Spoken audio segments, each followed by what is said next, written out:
American culture has a long history of changing the stories of survivors to better fit its own self-serving agenda. And it is well documented that the United States government systematically released false public propaganda while stealing land from the original inhabitants of this country. American culture is a culture built on harms inflicted against both groups and individuals, and rape culture is a significant part of those historical roots. The effects of rape culture are much farther wrought than what we see within the confines of gendered dialogue. Before we get started with today's segment, we seek to respectfully honor the land currently called the United States of America and its original inhabitants. As we honor our Earth and Native peoples, please consider the ways that reconciling rape culture within yourself will contribute to dismantling the harm caused against both groups and individuals through the overuse and exploitation of resources for monetary gain. We gather here today on Turtle Island, the indigenous term for the North American continent. The Earth is our greatest resource, and Turtle Island is rich with cultures that nourished and protected our Earth for all. To the east in New York City, the land of the Lenape, the river that flows both ways, was home to abundant natural resources and well-developed communities. The original infrastructure of the Lenape peoples can still be seen in the map of modern Manhattan.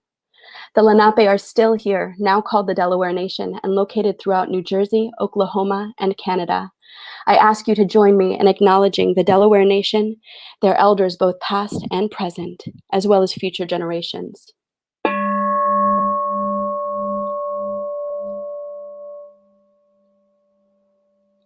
In Washington, D.C., we are gathered on the unceded land of the Piscataway, Lumbee, and Cherokee peoples. The Piscataway, called the people where the rivers blend, were farmers, many revered for their hunting and fishing skills, and their well-established communities that stretched to and through Baltimore, the Chesapeake Bay, and Virginia. The Piscataway are still here, and the Piscataway people still preserve their native traditions, customs, and memories as seen through Piscataway eyes. I ask you to join me in acknowledging the Piscataway community, their elders, both past and present, as well as future generations.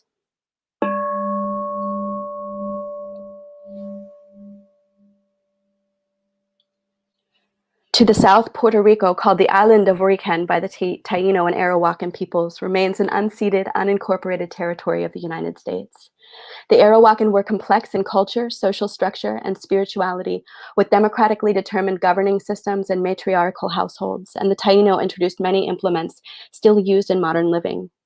The Taino people are still here, the great people of the sacred high waters, and they continue to preserve their tribal traditions, spiritual practices, and cultural heritage while seeking recognition as the authentic people of the island of Borican. I ask you to join me in acknowledging the Taino community, their elders both past and present, as well as future generations.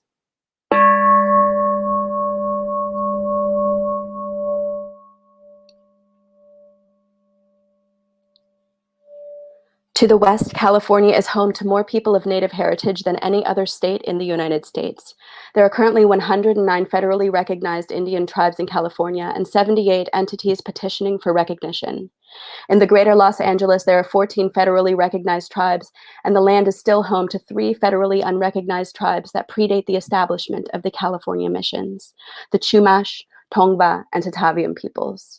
The Chumash peoples were made of a diverse conglomeration of autonomous settlements that existed along the coast since before 7000 BCE and were known as bread makers, herbalists, artists, and basket weavers. The Chumash are still here and continue to preserve their myths and legends while promoting sustainable agriculture and healthy diets within their community and beyond. I ask you to join me in acknowledging the Chumash community, their elders, both past and present, as well as future generations.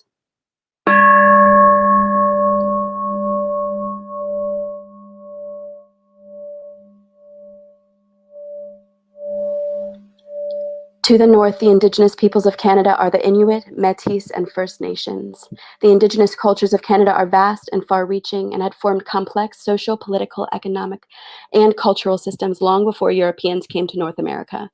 In 2016, more than 1.6 million Canadians identified as Indigenous, and the population steadily grows thanks to increased life expectancy, higher birth rates, and the ongoing work of reconciliation being carried out in recent years. I ask you to join me in acknowledging the Indigenous cultures of our Turtle Island, their elders, both past and present, as well as future generations.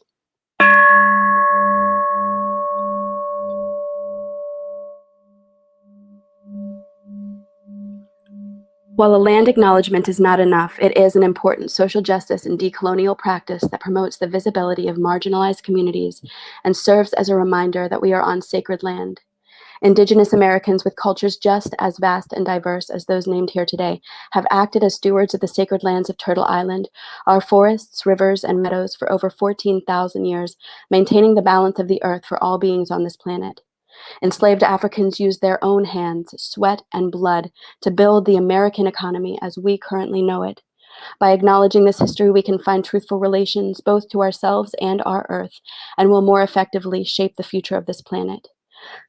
Colonization is still an ongoing process, and native lands are still occupied due to broken treaties, practices of eminent domain, and other mechanisms intended solely for the benefit of government or corporate America.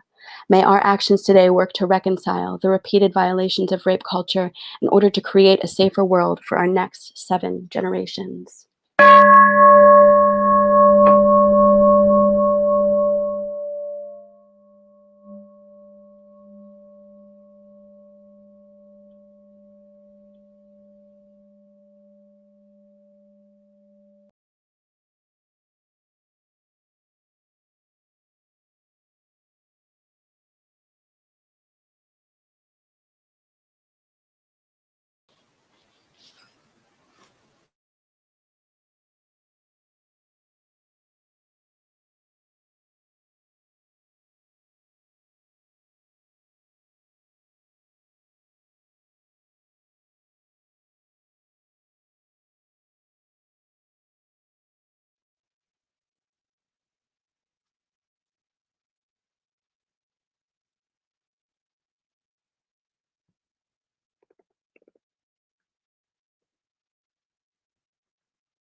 Hello.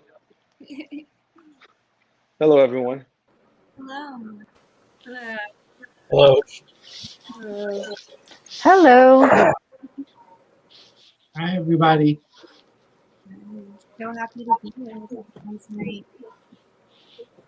Awesome. Do we want to do introductions or do you just want to get straight into it? Introductions? Yeah, let's meet each other. Awesome. All right, I guess I'll go first. Hi, everyone. My name is Tosin. He, him. I'm a social worker. I work with a lot of trauma clients. I also do therapy for individuals in a high school setting. I work with male identified survivors of sexual abuse as well. A pleasure to meet all of you.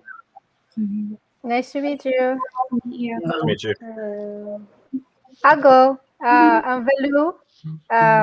I am part of a coalition that we created about 2 years ago with several women that wanted to perform last thesis performance from Chile, A Rape is in Your Path. And I also do social media and engagement and activism on the side, as well as music. Nice to meet you all. Nice to meet you. Nice to meet you. I guess I'll go next. My name is Tamika Spellman. I am the Policy and Advocacy Director for HIPS in Washington, D.C. I'm a Black transgender, unapologetically Black, politically active, big mouth. And I intersect on this conversation. Nice to meet you. Nice to meet you. Welcome. Thank you. My name's Melly, and I'm right now working as a creatrix, which means I'm a creativity coach. Currently, I'm also in a master's program for psychology, and I used to work in multiple like sexual assault organizations, particularly CARE to Stop Violence on the UMD campus, and also I worked with domestic violence survivors as a case manager. I've also worked with homeless individuals as well. So trauma has been a big part of my background. Nice to meet you. Nice to meet you. I'll go next. My name is Erin Jones. I'm also a social worker. I work in private practice now, and kind of speaking during therapy in treatment foster care. I don't know if anybody else is having issues, but I can't hear you. Hear me? No, Let's see. it sounds like an echo. Let me mute.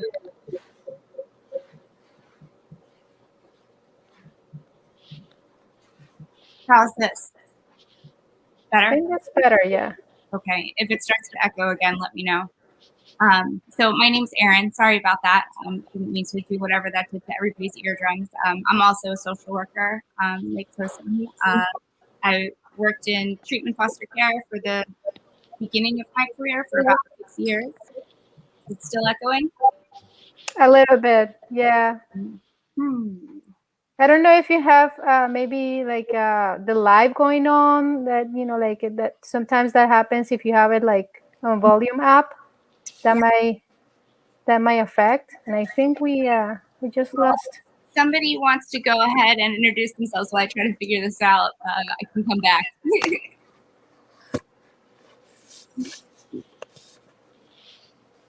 Sure, I'm James Landreth. Been involved with sexual violence work since 2008 when I first came forward with my own story. Joined the RAINN Speakers Bureau and then worked through Freedom Sexual and Domestic Violence Action Alliance for a little while and some of the different caucuses and committees they had. Was a forum moderator for Pandora's Aquarium, which is part of the Pandora Project. Worked at RAINN for quite a while. Ended up being one of the senior managers for the Safe Helpline, and now I work with survivors in the military. Nice to meet you. Nice to meet you. I'll go. My name is Stephanie Jones. I'm a United States corpsman. I'm an E3. Despite me being in the military, what I say on this board is just as me as Stephanie Jones. It has no affiliation with the military or the government since I am active duty.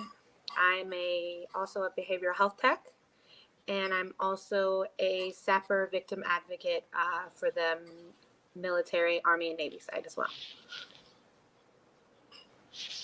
Pleasure to meet you. I guess I can go while Erin is troubleshooting. My name is Alex. I am he, she, or they pronouns. I currently work actually with Tamika at HIPS. I'm the Outreach and Community Engagement Manager. But I have a very long history, as a couple other folks have mentioned, with work in trauma and also lived experience with a lot of trauma around sexual violence. I worked at RAINN for a very long time on their hotline. Worked at some local domestic violence shelters and also the local sexual assault organization here in DC. So that is my history here, and I will pass it hopefully back to Erin.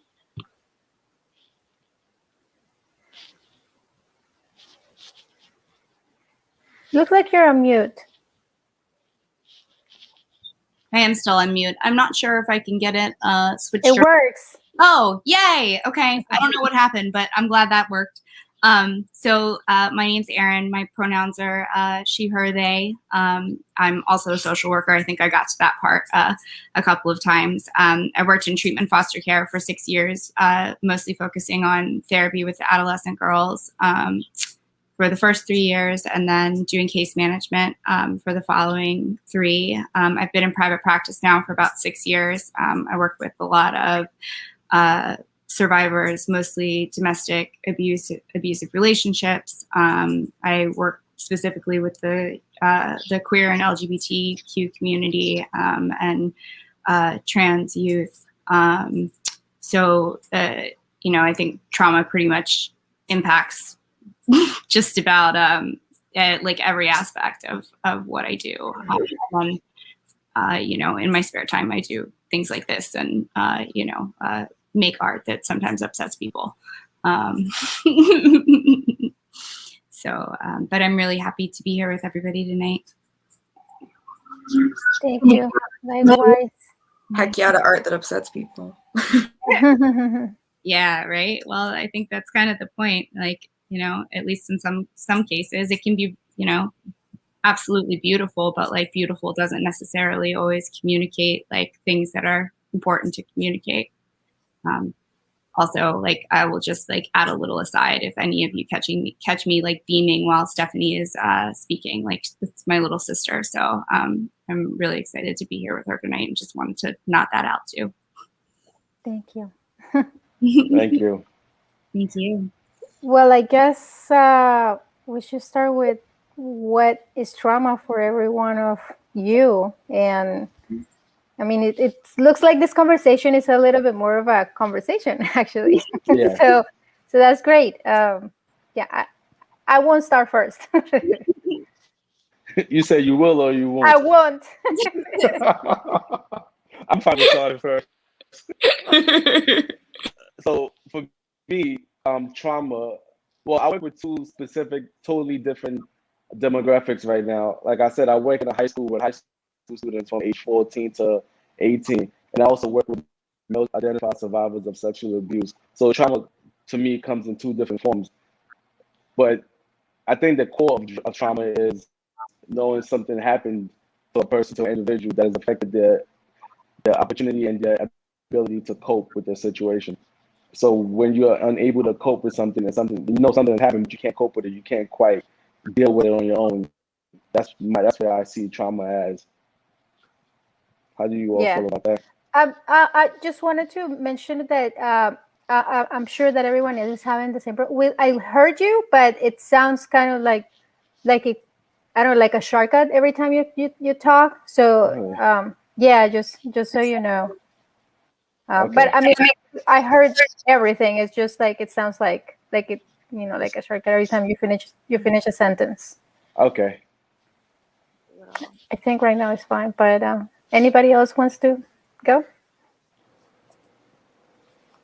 I mean, for me, I think that what you say is right and it resonates. I don't particularly work with survivors, or I don't work with people who have gone through trauma, but I know people who have, and I know people close to my family who like have experienced a trauma so strong that have to deal with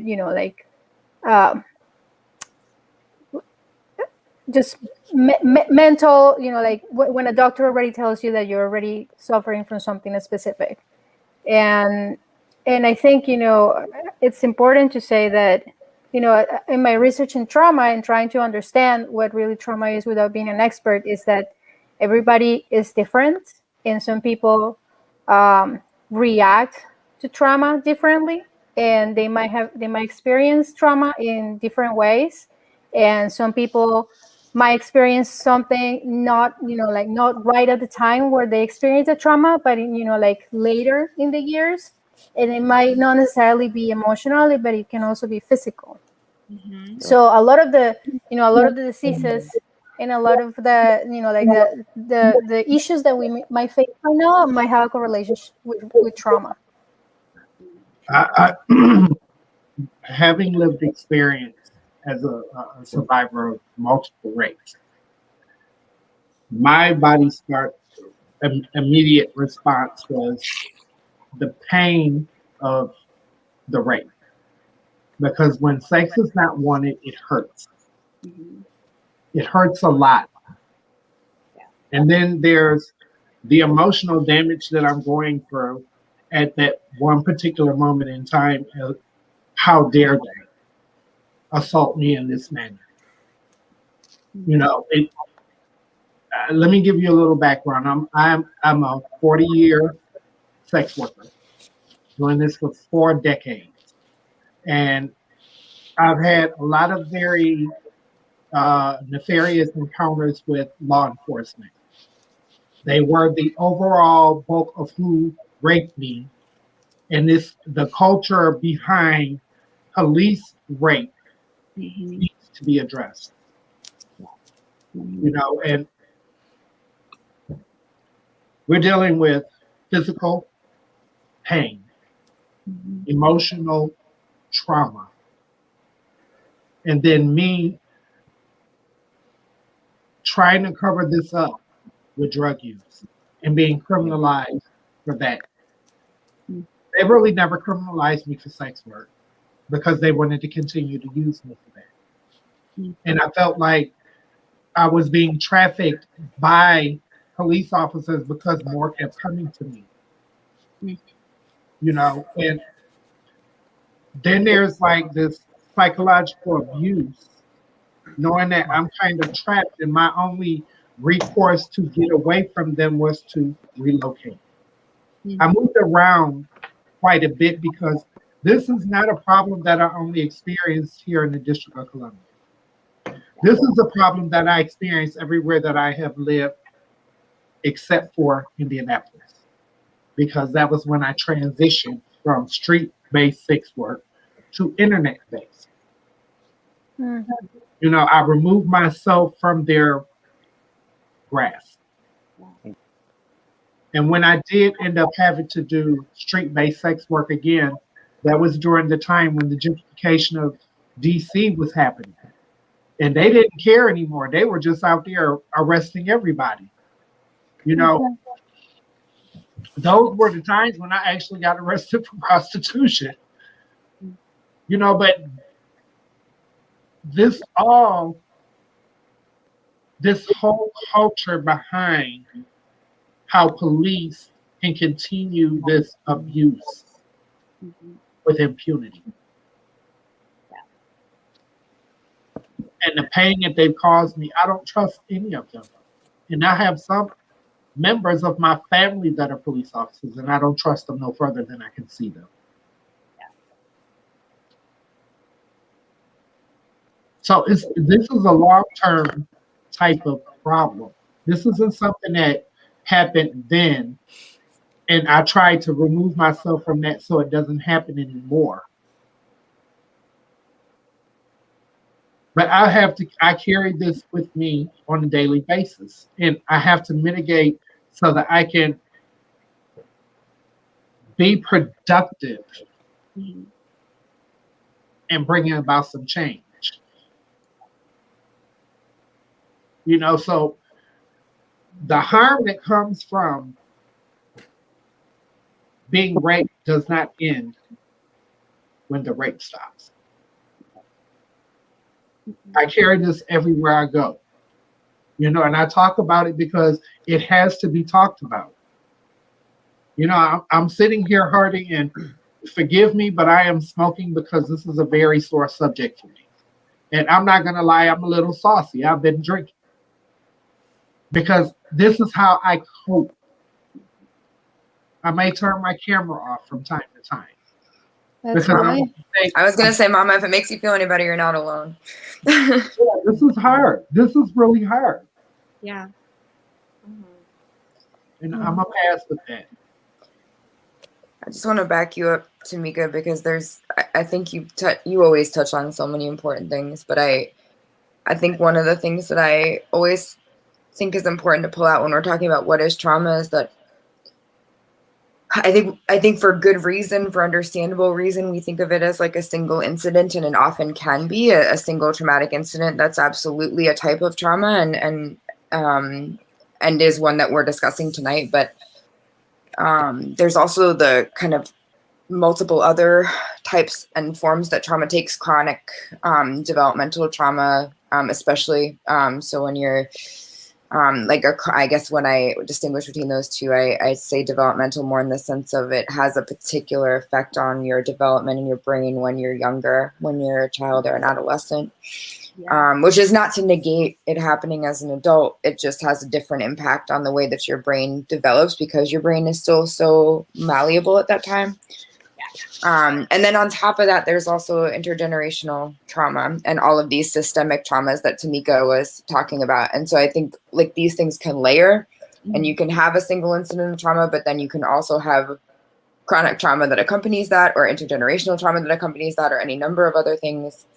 I've experienced acute instances of sexual trauma, but often they were within a chronic circumstance. And so it's like, how do those things like interact and play with each other and make it more difficult, like to tease apart all the factors. Absolutely. I think to just bounce off of that and talk about like what happens within the body when trauma occurs, like the neuroscience behind that. I study this a little bit, but essentially what happens when you have excess amount of trauma is that your amygdala is overactive. And in the trauma situation, your amygdala is overactive. So that means that it overpowers your frontal lobe that tells you what decisions to make. That's why a lot of survivors don't scream for help. They freeze because your brain goes into like autopilot and you start doing things that's like what you feel like you have to do to survive. That's essentially how you dissociate.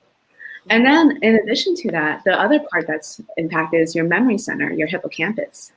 So then when your frontal lobe and your hippocampus is damaged, right, then you can't discern whether you're in the presence of trauma or you're just triggered. So that's why even after the trauma, you go into a place where your memory starts to smell whatever cologne that was there, during the trauma. And you start to dissociate and you start to feel like you're not safe. And that's what PTSD is. PTSD is that afterwards, even after the trauma, it impacts you over time because it's literally impacting your brain. It's literally impacting your ability to think straight and your memories start to clash and you have dreams and all these things start to come up. And it's a normal response for your brain to feel this way because you were in such danger, you did not feel safe. Yeah, and to bounce off that just a little bit, like, you were talking about developmental trauma, Alex, and, those same things that are impacted, in the instance of trauma, like the amygdala and the hippocampus, like in children or people who are younger and developing, like can actually fully change the size, right, of the amygdala and of the hippocampus. And I think one of those things with trauma is like we oftentimes get a lot of emotional flashbacks, but the absence of memory sometimes too, which can make it really hard for survivors to even like, I guess, makes it harder for survivors to like believe their own experience, especially because there's so much gaslighting, on top of that, right? Like your memory is not good. And then because like you've experienced trauma, right? Like we often say that like lack of memory is, like evidence of trauma, like it's probably there. And then, when you're having a hard time creating a narrative or remembering, and then, we sort of talk about systemic, right? Like, and that systemic trauma, like gaslights people further, gaslights survivors further. And it's so incredibly pervasive, like you said, Tamika, in so many of our systems and certainly like, in police culture, like to a really intense degree. There's so much toxic masculinity and rape culture and like white supremacy and all of these things, right? Like we talk about rape culture at, you know, and it's not just like people, the act of being raped, you know, it is like the act of the entire society, like it, not just like not preventing, but like fully allowing and oftentimes encouraging that, you know, particularly like for people that are vulnerable. Um, so, you know, it's so far reaching, right? Like it goes down to like like the smallest little parts of your brain and the neuronal connections to like all the way, you know, up in our overarching society. But you were saying, you know, how like, and showing up in the body, right? Like, I know you guys are saying like, I mean, I'm over here like smoking too. So like, you know, trying to keep that nervous system like calm down a little bit, but like, you know, it really does impact. It's a fully embodied physiological experience. And so like everything is so wound in, and you become very like hypersensitive to stimuli, like as a general rule, because that nervous system gets overloaded much more easily, and particularly when it's complex trauma, right? It builds and builds and builds and builds, and you know the more like, you know, intersections it has, like the harder it can be, like you said, to tease all that out. You know, I have to echo off of some things that Alexandra brought up, because this didn't start with the police. This started with family violence, because I was molested by a family member. And it set me up to hide the truth, and I disassociated because I don't have a lot of memories of my childhood. And it's because of the trauma that I was receiving, I disassociated. And during all of those experiences of being repeatedly raped, I disassociated because I'm trying to protect myself, and it did mess with my development. You know, I'm flourishing now because I've dealt with my traumas, and I try to keep dealing with it and talking about it so that it doesn't keep hurting me, and I don't have these periods of bad dreams. Right. Because as long as I talk about it and I get it off of me, I sleep without dreaming. But when I don't, those dreams are horrible. And just to think back and to think how people respond when I started telling them about where this started. And they just, I knew I was a girl. I've always been a girl. I know I like boys.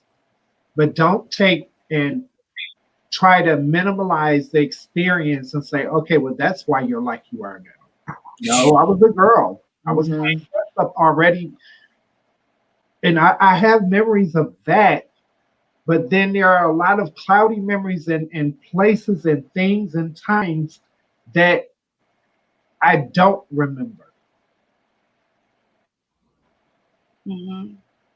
And because of that, I couldn't, it's like I have missing parts of my life. You know, there were instances when I would disassociate for so long, when I would come out of that mindset and I would come to myself. I'm wondering, well, where the hell am I at and how long have I been gone? That's trauma blocking. Yeah. It would be days sometimes. It would be days because it was so harmful, and I would be so drained, and I would hide and I would black out the windows. And, you know, I went through so many bouts of severe depression, and I was harming myself because I'm like, I have to be a magnet for this. I was blaming me because that's what society said. It was because you're out there wearing that miniskirt. You wearing that tight ass blouse, you got them high heels on, girl, your ass is showing. But no, just because I'm a sex worker does not mean that you have a right to assault me. That assault hurt.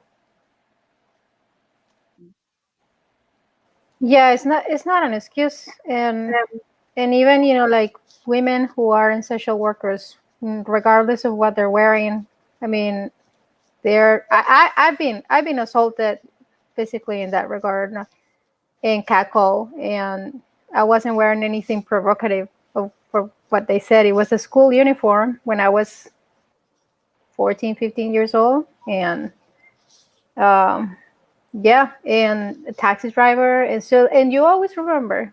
I mean, your brain always like those, but there are also mechanisms in your brain that hide like trauma as well. So what happened to you, Tamika? Like, like the brain has the capacity because it's trying to protect you so that you can continue your life and you can, like keep going. And I think that's a problem with the system, with the society that we live in. I was watching a really interesting TED talk, and I was trying to think of um, like just like what else, like how can we try to like approach this issue. I think it really comes down to being an epidemic, because a lot of these traumas really start at home. Like they start at home. And there was this really great like the presenter, her name was Nadine. I don't remember her last name, but she was associating it with the fact that a lot of the diseases that you see right now, cancer, lung disease, heart disease, they have been associated and directly correlated with trauma. And so, like I mean, what better way to reduce the risk of people getting sick from all these diseases than to target the actual root of the problem, which is home. And it's like bad situations, like bad people that you're surrounded with, cycles that you can never break. So that's the problem. I think like if this was actually like managed as an actual like global epidemic, maybe people will be paying attention. True. Yeah, it's criminal the way society does literally nothing to help children in these situations, as well as perpetuating the myth that you can shake it off, you're going to be resilient, it's not going to have lasting impact. And that starts right off the bat with bullying in the schools, which I understand a lot of school systems don't have the resources to really address it, but they do engage in direct victim blaming with that. And the second you start pushing back, that's when the victim is the one punished for defending themselves. And that teaches you at the bullying level, don't do anything because you're going to be the one in trouble. So then when something even more disgusting and vile happens, you can't trust the people who were supposed to be there for you in the first place. And it just continues to trauma on top of trauma on top of trauma until you don't think there's any direction you can go that's safe. Working on a hotline, working with kids was the most devastating because they literally had no one they could go to and talk to who wasn't a mandated reporter.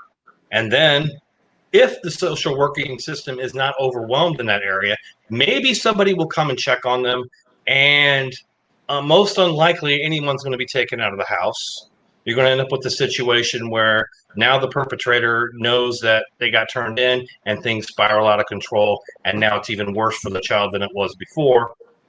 And this is so broken at that level. And then it leads to adults who don't have the ability to do what they need to do to help themselves because they've been told, what's the point? No one's going to be there for you. Yeah, like James was saying, society is just broken, and it's even worse when it happens to adults because we know the different outlets, we know how to get help, we know how to reach for help, but there's a moment where like we just don't have anyone to turn to, or the society and the system that we thought would help us isn't helping us. I see it often in the military. It's sad that, like he was saying, like when it happens to you, it happens, and then the world just wants you to keep going on, go to work, push forward, pay your bills. But like something has happened to you and you have to be able to process it. And some people take, a day. They're like, okay, this happened to me, I'm going to move on. Other people, it takes longer, but society doesn't allow people to heal from their trauma or their issues, like, at all. Well, that's because the way that culture has gone was to not talk about these things.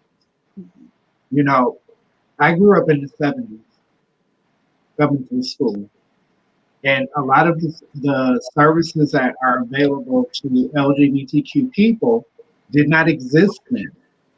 I had nobody to turn to help me with me and coming out, and that was a catastrophe. When I did come out, my parents were ready to come where I was to kill people. I grew up in a devout Christian, religious home. I grew up Baptist, we converted to Christian. And I, even as a sex worker, am a Christian. And I feel like people get things so wrong in how we respond to things. The more you hide things, the more things won't change. We have to talk about these things and bring them to the forefront and change the culture within the family dynamic so that people know that it is okay to step forward and say something. Do not be hiding these things, because this will mess with you developmentally down the road. And the goals and the things that you say you want to achieve as a child may not come into fruition. I know the things that I set out to do didn't happen that way because life was interrupted. Things happened. I had to shift gears and had to survive through a lot of what I lived through coming up as a child.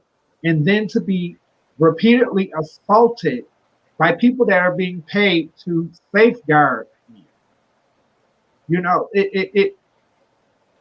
Yep. We have a system that says that you can go to them for help. But how can you go to them for help if they're the ones that are harming you? When you do go to the system is not, it's set up in a way that they think is helpful.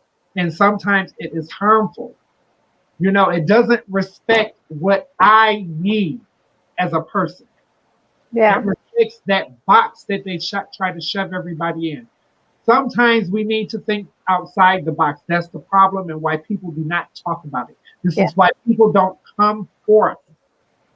So, to be open and honest so that we can start healing from it and moving into a different direction. Tamika, so to your comment, there was I saw a Facebook comment that was shared, and I think it makes it like it has to do a lot with the conversation as well. Like I feel it could be helpful to mention directly America's legacy of chattel slavery, how Black women were legally subject to rape, how Black men were required for survival to keep their mouths shut about it, how children of such violence were accorded in many cases higher status, and how this basic power dynamic of inflicting and perpetuating sexual violence through economic relationship has not essentially changed to this day.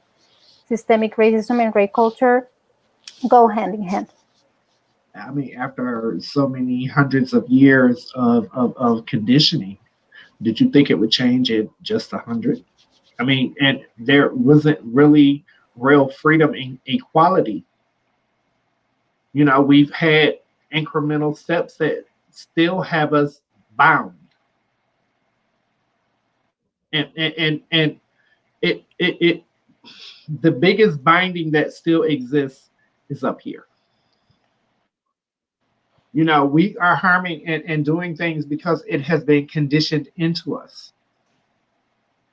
And I work at every turn to open people's mind to change and to looking at what it is. This goes all the way back to being trafficked, and kidnapped and enslaved. And the slave patrols and how they evolved into police and how this whole culture around controlling our growth. You know, when you go back in history and you look at when emancipation happened and how it flourished into a series of laws to control people's behavior through drug use, through sex work, through just taking and bastardizing what is supposed to be in the Constitution with the separation of church and state and putting a bunch of moralistic laws in place to control Black and brown bodies. And yeah, it affects other cultures as well, but to them, that's collateral damage. So long as it keeps us suppressed. When has our culture and our people grown? That stopped in the 70s. Our population hasn't grown since the 70s. Our wealth hasn't grown since the 70s. We are in the same place we were then as we are today. And that is because of the systemic racism that is built into this country. And in that systemic racism, there are other things that sprung from it. And that is one of the things is in Black culture, we have accepted that this is what is supposed to happen to us. And it is not. Right. That's, to me, the fact that you mentioned that, I think that's powerful. Because working with the population that I work now, I can see how counseling and therapy and everything that comes into mental health is so taboo in my community. It's so taboo. And I work with men who were abused as children and they were never able to say anything, and it's affected their lives 10, 20, 30, 40 years after the violence, the abuse happened. You know, kids now struggle with you know, being able to express themselves and how they feel because it's not something that you can do in the house. You know, hey, you know, something's going on with you. If something happened to you, you know, talk about it at home or pray about it, and you know, it'll go away. But you know, the counseling and the therapy that's needed for this healing is not afforded to our families, to our children, especially our young men. So, like, you know, it's so deep in our culture, ingrained, that you can't seek help, and that's something that's actually a reason why I do what I do now, just to be able to reach people that look like me, that live in my community, and let them know that going to counseling is something that you can do, and it will help, and you don't have to deal with things alone, because more times out of not, you're not dealing with it, you're just concealing it, and you're blocking it, and it's gonna come out. You know, a little trigger here, and everything is gonna spill right back out, and you're back to where you was when the initial trauma happened to you. So, you know, there are tools. I think the biggest tool that we should enforce is the openness to communicate and express the hurt that's happened to us. I think that's the monumental first step, to be able to say, this happened to me. Now, how can I heal, and how can I start to, you know, get better and move on with my life from here on out? Yeah. I think what you said, Tosin, is so important because one of the really important things we're talking about is intergenerational trauma, which is, sorry, is someone else talking? No worries, you can go ahead. I'll continue. I think there is like some delay maybe with Melly. I think we might have some delay with you. Like it like kind of paused. But I'll continue. I think I agree with you, especially with men and boys.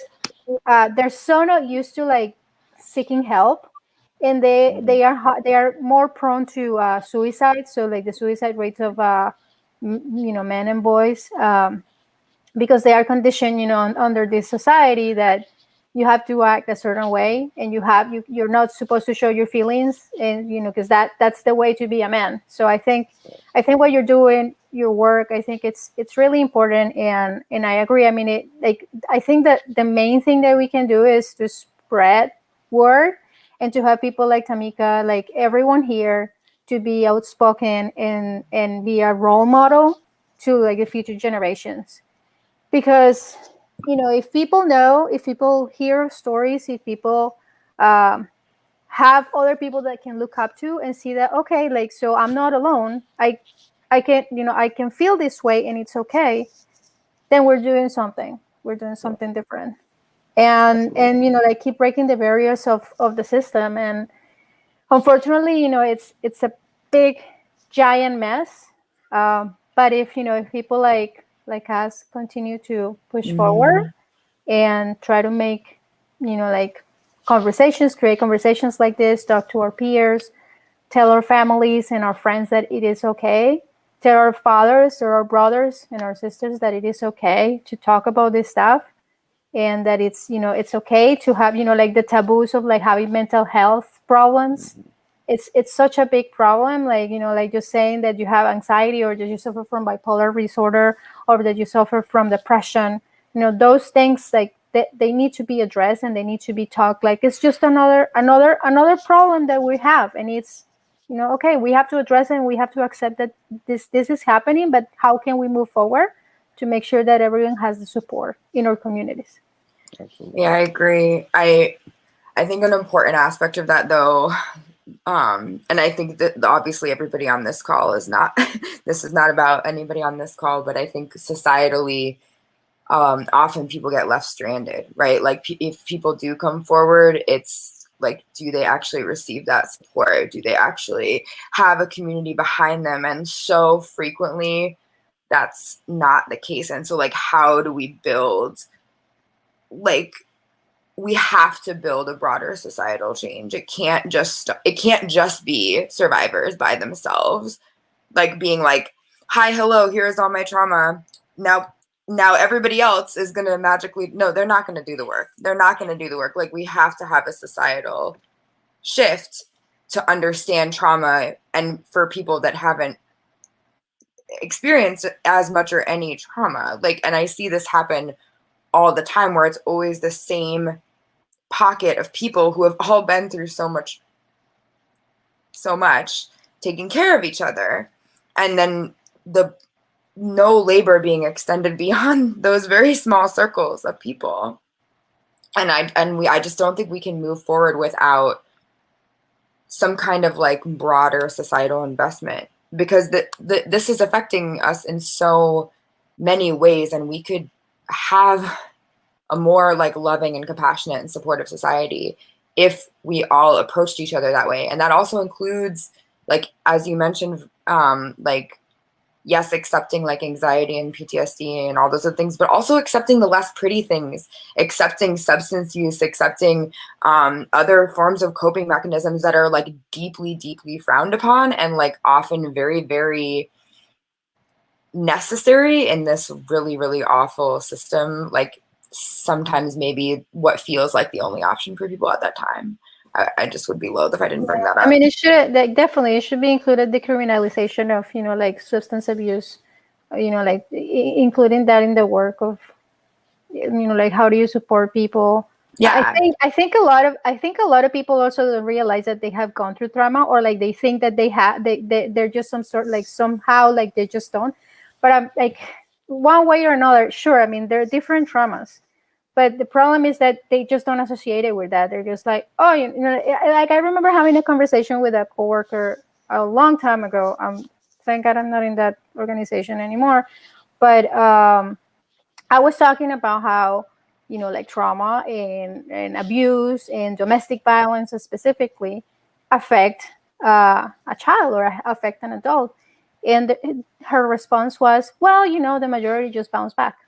And so that's like, that's the problem. The problem is that a lot of people assume that, just like, just the majority of bounce back. So and don't recognize how they might be then like how that might lead to perpetuations.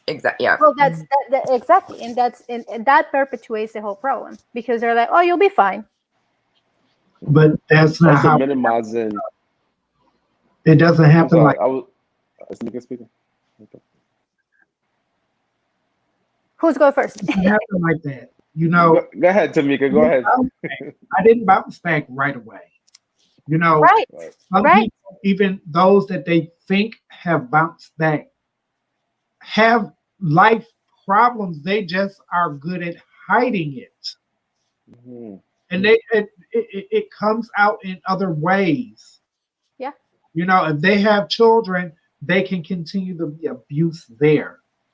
And then when you continue that abuse, you not only continue the abuse, but you instill that same mindset. And it doesn't change down the road. And that's where we have these problems. Nobody in my family understands therapy. I do, because I was sick of me. I was sick of me. I was sick of hurting. I was sick of how I was hurting myself. You know, when I first was introduced to hips in '93, they made me feel good that somebody thought about me and my safety out here as a sex worker. You know, and then they had started to evolve to being a lot more thoughtful around my drug use as well, because I didn't understand that they did that too. You know, and I came from that relationship to where I am today. And what would have happened if I didn't seek fixing myself through therapy when that was not even a topic of discussion within anyone in my family? It was a go to AANACA, which didn't work for me. It didn't work, no matter how many times I went. When I started to work with harm reduction and going to therapy, that's when I started to grow. And I was able to deal with my therapy without harming myself anymore. Here I am, a tall drink of water. Love. And I had gotten so ugly, I couldn't recognize myself. I got so skinny, and I was like, Tamika, what are you doing to yourself, baby? There's got to be better than this. Seek some help. Somebody told me about therapy. I said, this is the time. Because if I don't do this, I'm not going to live to see another tomorrow. But see, a lot of the people that I work for to give them a brighter tomorrow don't get it. And that's the first, they tell me what's going on with them. I'll be like, the first thing about my mouth, and I know they probably tired of hearing it. Are you in therapy? Are you connected to mental health? Because I take it seriously. And I know in my community, they don't. This is not something that Black and brown people talk about. We're supposed to chuck it up and keep it moving. I couldn't chuck it up and keep it moving. If I had kept chucking it up, Tamika wouldn't be here. And that's just real talk. I was on the path to the grave early.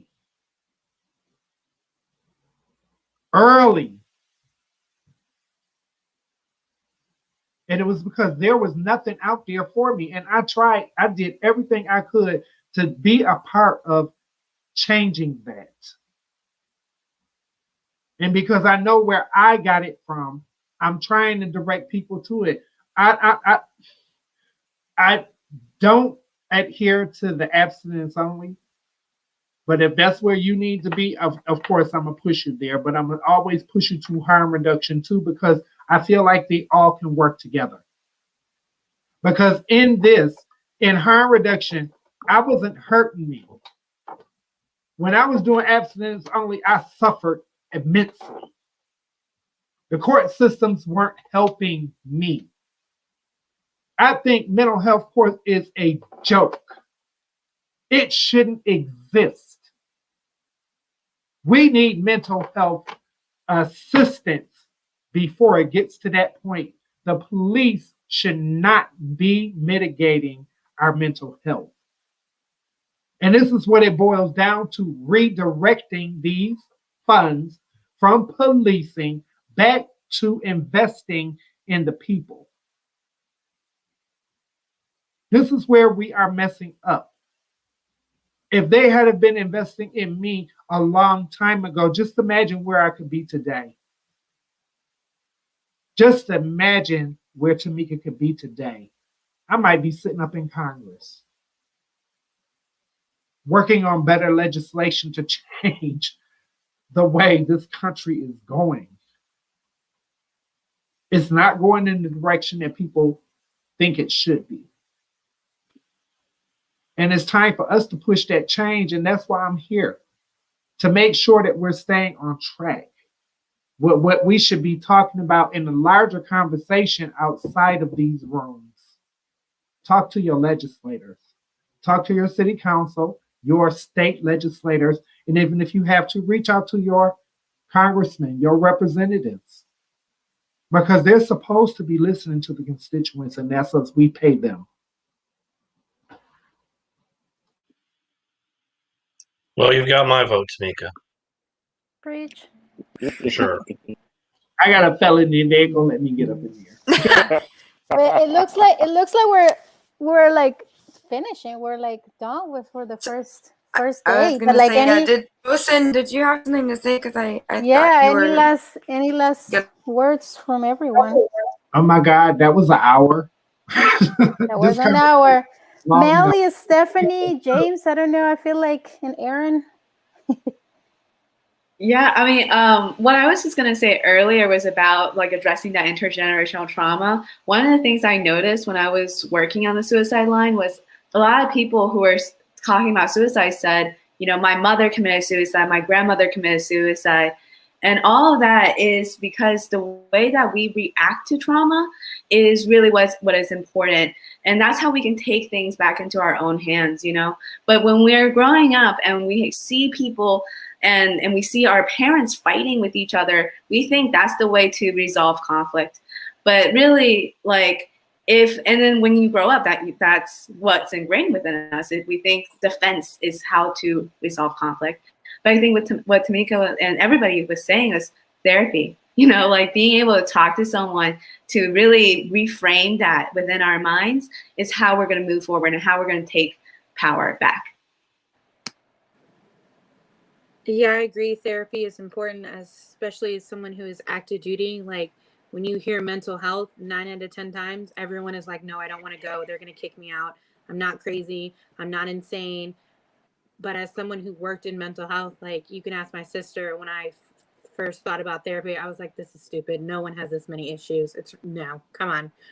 But like people have these issues. People can't just get over them and stuff like how, and mental health is there to help, but there's such a negative stigma of mental health and therapy that people don't go there until like it's their last resort. And then they're like, wow, I should have went there earlier, because it is helpful, but the stigma behind it is just so negative in society that people would rather do everything else than talk to a professional or take meds that they might need and stuff like that than to fix what's going on.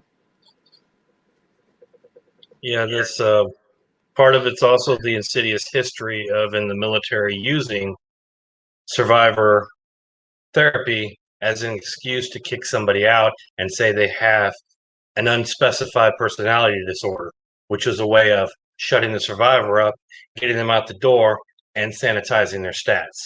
And I don't blame people at this point for still not trusting it. I don't trust the military.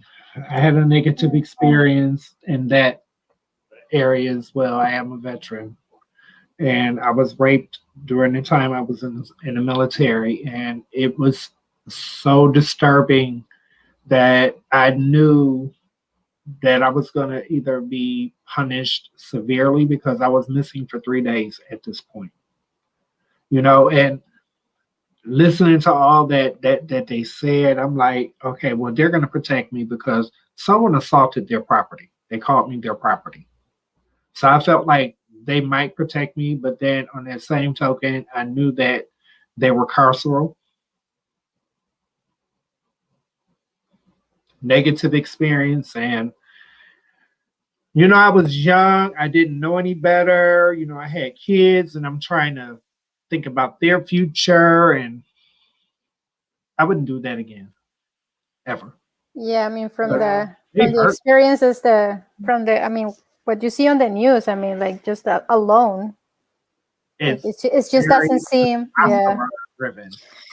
And there's reasons. I mean, weird they brought up earlier, but there's other reasons too why people don't, especially children, right? Like mandated reporting was brought up earlier, and I know that mandated reporting laws were put out in good intentions and that they have a reason for existing. But I can't reinforce what James said earlier enough, that like the sheer volume of times that we have spoken to children who would never reach out to anybody because they knew what they were up against, and I would be lying, like, to say otherwise, was disturbing, is disturbing, continues to be disturbing. And I think we have to think a little bit more about the repercussions of things when we have like a hammer, when we need like a scalpel for how to handle situations. Options. They need to explore a lot more options that do not bring harm to the victim.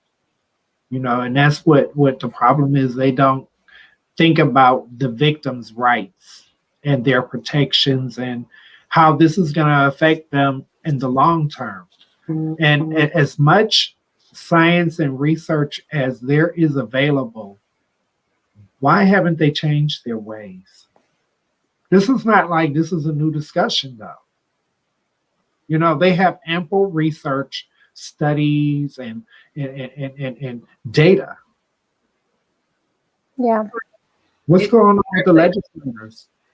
It's privilege. They want to keep their privilege. But the person who's causing 100%.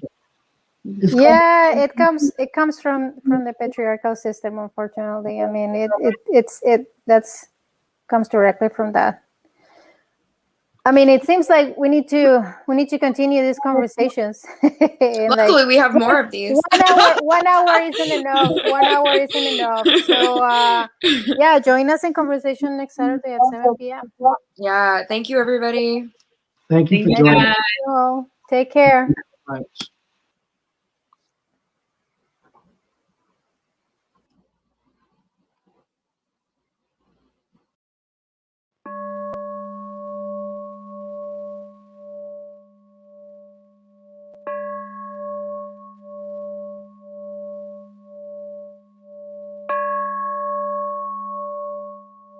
Before you leave, take a moment to feel into your body. Notice where you are experiencing sensation, if any, within your body.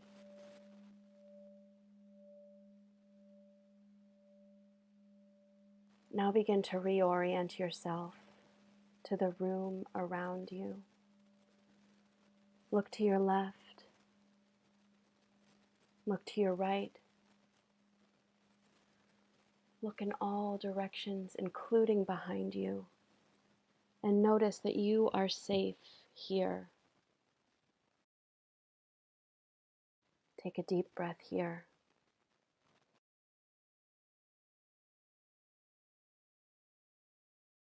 Notice the sensation of your feet and the soles of your feet. If you notice that your body is highly activated, take a few moments to stand up, move your arms and your legs, or go outside and take a walk, noticing the earth around you. Soften the focus of your eyes so you can come into your peripheral vision. If you're needing immediate support, please call the National Sexual Assault Hotline at 1-800-656-4673. To dig into healing work with a somatic experiencing practitioner, you can find a practitioner local to you at www.traumahealing.org. If you want to work in a group, you can email Melly at sahealingcircle@dreamcityhealing.co or reach out to connect@dreamcityhealing.co if you need personal support in finding the resources that are right for you.